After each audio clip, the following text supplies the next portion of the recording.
Au nom d'Allah, le tout miséricordieux, le très miséricordieux. Que la paix et la miséricorde d'Allah soient sur vous, chers spectateurs de la chaîne. Voici le 4e épisode de l'explication du poème Al-Imam du cheikh Salah al-Din al-Qusi, un poème qu'il a écrit après avoir vu en vision l'imam al-Mahdi, paix sur lui, et en avoir parlé au prophète Muhammad, paix et bénédiction sur lui et sa famille. Dans le 3e épisode, dont je mettrai le lien dans la description sous cette vidéo pour ceux qui souhaitent le regarder, nous nous étions arrêtés au vers 17 du poème, où le cheikh Salah al-Din al-Qusi écrit « Ô messager d'Allah, je viens aujourd'hui me plaindre des douleurs et du lourd fardeau. » Ici, l'imam al-Mahdi, paix sur lui, décrit au prophète, paix et bénédiction sur lui et sa famille, son état physique et psychologique. Il exprime les souffrances et les douleurs qu'il ressent, ainsi que ce qu'il observe autour de lui dans ce monde devenu plongé dans l'obscurité et l'égarement sous l'influence d'Iblis et du Dajjal. L'imam al-Mahdi, étant préoccupé par la religion et par l'élévation de la parole d'Allah sur terre, ressent cette mission comme un fardeau lourd à porter. Ensuite, le cheikh Salah al-Din al-Qusi poursuit dans le vers 18. « Je meurs à chaque instant et je me réveille, et mon corps est devenu comme celui des morts, usé. » Dans ce vers, l'imam al-Mahdi continue d'exprimer ses souffrances et le poids de son fardeau. Il dit qu'il meurt à chaque instant et se réveille, son corps étant devenu comme celui des morts, usé et épuisé.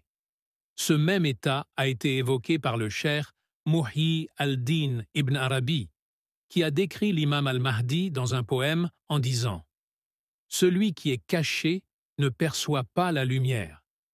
Alors comment un malade pourrait-il goûter à la douceur de la vie ?» Cela signifie que l'imam al-Mahdi vit comme un mort-vivant, sans ressentir la douceur de la vie. Il poursuit ensuite en disant que son corps est devenu comme celui des morts, usé et sans vitalité. Puis, dans le vers 19, le cheikh Salah al-Din al-Qusi écrit « Ma poitrine est serrée, et la vie est devenue pour moi comme si elle avait perdu toute saveur. » L'imam al-Mahdi continue ici de décrire son état.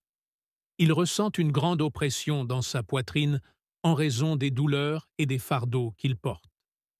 Cette oppression l'empêche de ressentir la vie normalement, comme si elle était passée, comme s'il ne vivait plus vraiment parmi les gens. Il compare ensuite son état à quelqu'un qui a perdu le goût de la vie à cause de la folie, ce qui signifie qu'il est comme un homme devenu fou, incapable de savourer l'existence en raison des épreuves et des tourments qu'il subit. Dans le vers 20, il dit « L'éclat de la vie en ce monde est devenu pour moi obscurité, un silence total dans les nuits. » Ici, l'imam al-Mahdi décrit comment les moments heureux de sa vie se sont éteints et transformés en obscurité et en silence. Il vit isolé et coupé du monde. Ceci rappelle la description du cheikh Muhyi al-Din ibn Arabi, qui dit que l'imam al-Mahdi vit aux côtés des murs, ou encore celle du cheikh al-Jilani, qui le qualifie de « plus étranger que tous les étrangers ». Dans le vers 21, l'imam al-Mahdi dit « Il n'y a que toi, mon soutien et mon secours, car je n'ai ni oncle ni frère pour me soutenir. » Ici, il s'adresse à Allah en disant qu'il est son seul soutien dans cette vie. Cela indique que sa famille et ses proches l'ont abandonné, qu'il n'a plus ni amis ni alliés, et qu'il est devenu complètement isolé. Dans le vers 22, il poursuit « Je ne cherche rien d'autre que votre satisfaction, ô Seigneur, pour être un serviteur comblé de votre proximité. » Ce vers exprime que l'imam al-Mahdi ne souhaite plus rien de cette vie, sauf la satisfaction d'Allah et l'intensification de son lien avec lui.